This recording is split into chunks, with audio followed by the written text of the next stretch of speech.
Hello, I'm Tom, a student of English, and I'd like to share my story about my life in London. I want to highlight my fantastic teacher and invite you to learn English with me. It was a beautiful summer day when I found myself on a train in London. Two women sat opposite me, speaking English. As a beginner in English, I didn't understand much, but I decided to start a conversation.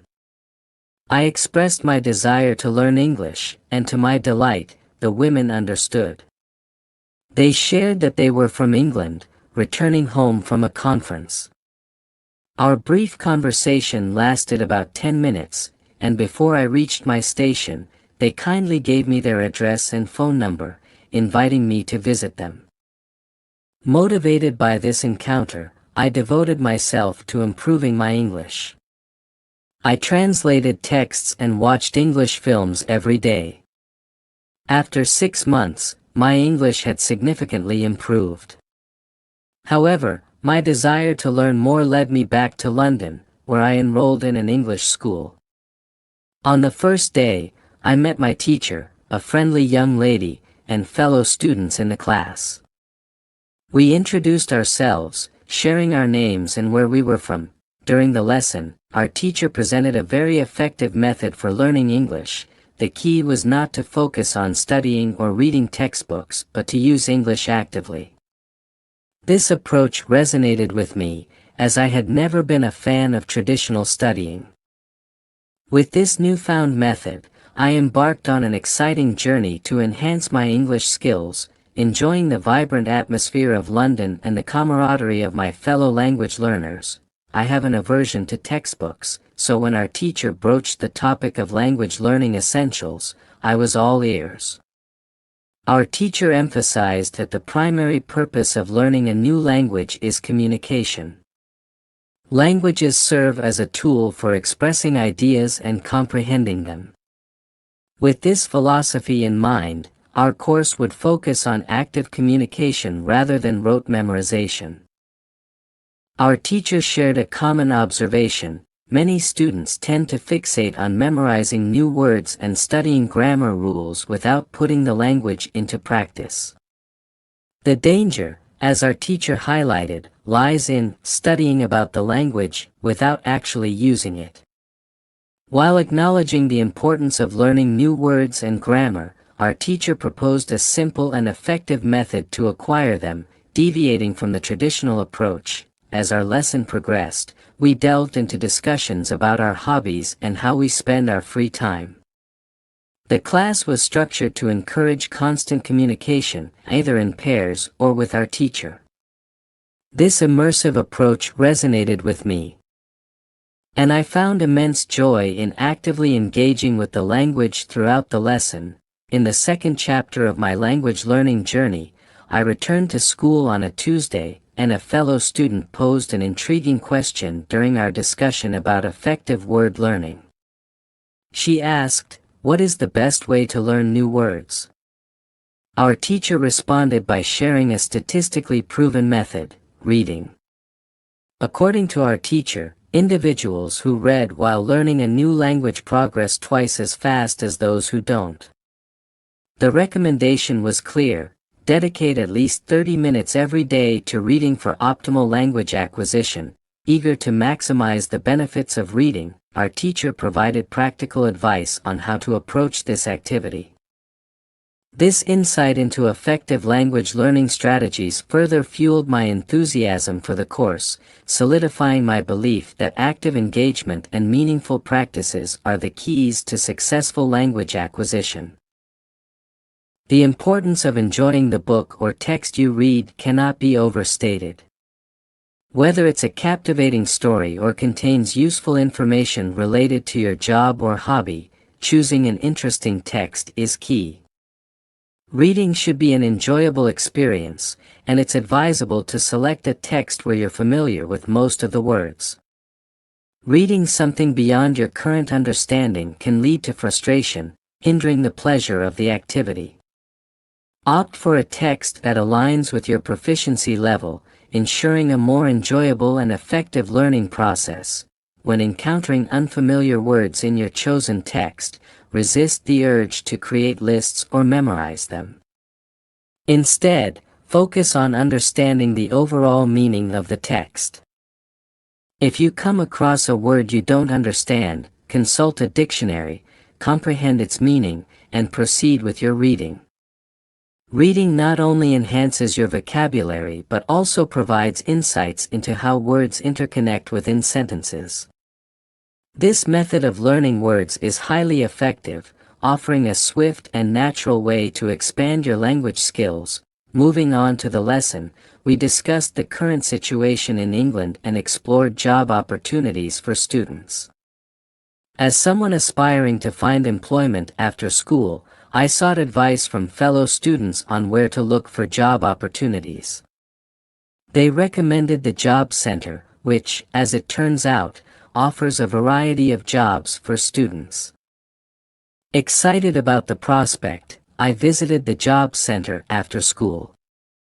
Unsure about the best job for a student, I sought guidance from the center's staff. They suggested roles like being a cleaner or waiter in a cafe, emphasizing that my English proficiency was sufficient for the latter.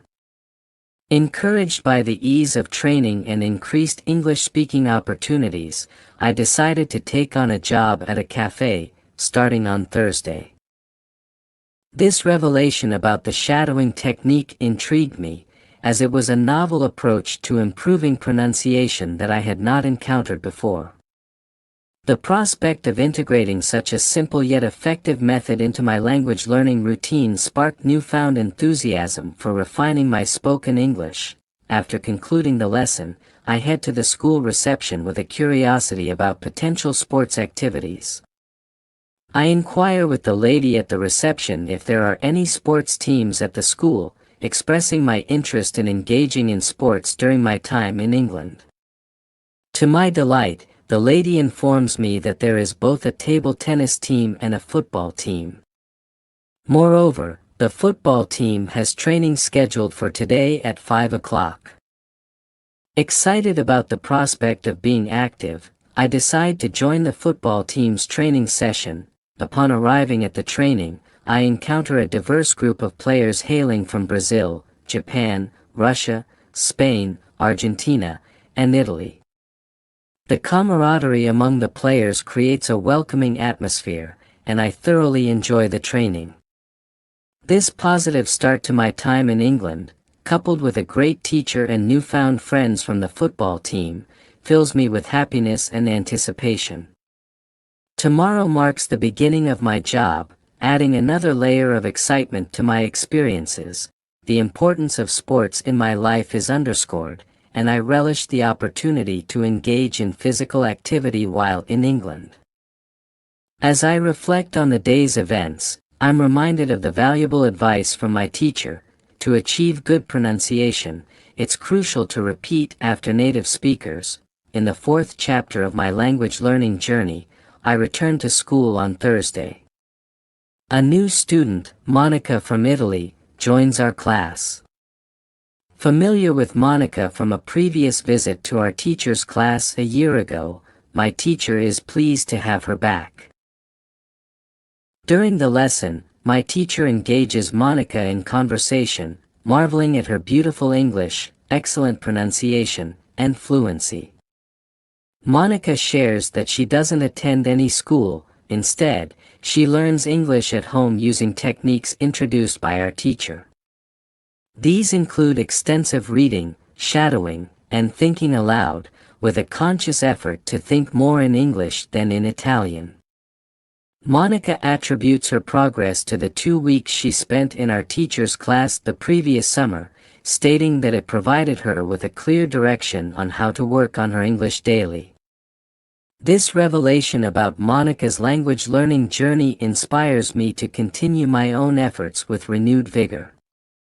In returning to our teacher's class, I was spurred by Monica's transformative journey from a beginner to a confident English speaker in just a year. Expressing my keenness to continue learning, I highlighted the significant strides I've made in my English proficiency. Our teacher, appreciating my enthusiasm, extended her gratitude to Monica for the hard work and progress she showcased. Monica's mention of unique language learning techniques, including thinking aloud, piqued my curiosity. Seeking clarification on this method, I turned to our teacher for insight. She expounded on thinking aloud, describing it as a potent and effective technique that demands a strong motivation to learn English. Acknowledging its unconventional nature, she stressed that those with robust motivation can experience rapid improvement in spoken English through this method. Undeterred by its unconventional aspect, I expressed my willingness to embrace this new technique. Our teacher simplified the process, emphasizing that since we already engage in internal dialogue in our native language daily, transitioning to thinking in English and vocalizing those thoughts is the essence of this technique. Just say aloud what you're thinking. Intrigued about the efficacy of thinking aloud, our teacher suggested seeking insights from Monica, who had successfully incorporated this technique into her language learning routine. Seeking Monica's permission to share her experience, our teacher facilitated a valuable exchange. Monica shared her initial challenges with thinking aloud, beginning with basic sentences like, "I can speak English," and gradually advancing to more intricate thoughts. The most formidable aspect was simplifying her thought process in English, as she initially found herself thinking in Italian and struggling to articulate the same ideas in English. However, with consistent practice, thinking in English became second nature. Monica recounted a pivotal experience with an Australian man she met while he was on holiday in Italy.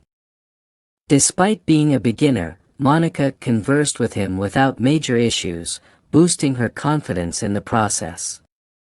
This encounter further fueled her commitment to thinking aloud, recognizing its substantial impact on her speaking skills. Our teacher conveyed gratitude to Monica for generously sharing her experience with thinking aloud. Inspired by Monica's success, I made the decision to incorporate this technique into my language learning routine, driven by a strong desire to enhance my speaking skills.